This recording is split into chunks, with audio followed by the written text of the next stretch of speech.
Hello, this is Christian Idealism, and today we're going to be looking at my Christian Idealist model of God. This is, of course, brought to you by Cal Allender. So first, I do accept the essence-energy distinction. So this is kind of the basic idea behind my model. So, as a Christian, I accept the distinction between the creator and the creation. God's essence would be the source of all consciousness, and God's energies would be the consciousness that radiates out from the source. So I want to point out that the A in this graph would be the alters within universal consciousness, and we would all be alters, and this would also include things like angels, and basically any being that's not God would be an alter of his consciousness.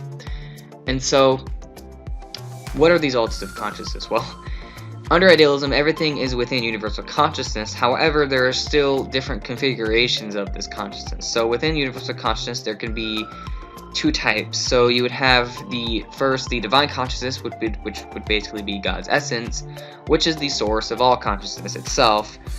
But then there is also an undivine consciousness that comes from divine consciousness, and we are disassociated aspects of undivine consciousness, but not divine consciousness.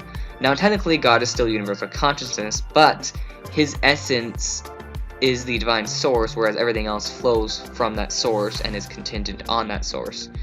And so the universe would therefore be the extrinsic appearance of undivine consciousness, and God is able to enter a relationship with us through Christ. And so we become united to him, or God, through his energies or undivine consciousness, but not to his divine consciousness, since that is limited to the three persons of the Trinity. And so what about awareness? Well, since awareness, or our knowledge of conscious experience, is emergent from the brain, then that would come in addition to our consciousness, but it's not consciousness itself. And so to kind of understand where I'm coming from, you need to remember the distinction between consciousness proper and self-reflexive consciousness, and I did a whole video on this earlier. Now, this would be true for any alter. However, God's awareness is not an alter, and since God is omniscient, then he wouldn't need the same type of development like our awareness requires. And so, since awareness would also be part of his essence, but it can also extend to his energies, which is how he is able to have a relationship with his created alters. And so again, since God is not an alter, his knowledge doesn't need to develop over time like ours does. And so again, our brains are kind of like knowledge machines that run. That's why we have to develop knowledge over time, whereas God doesn't.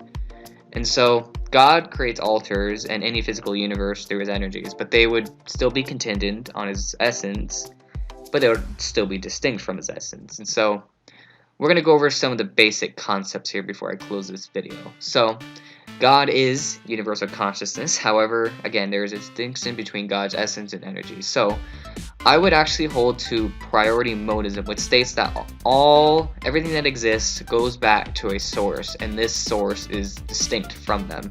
And so everything is derived from God's essence.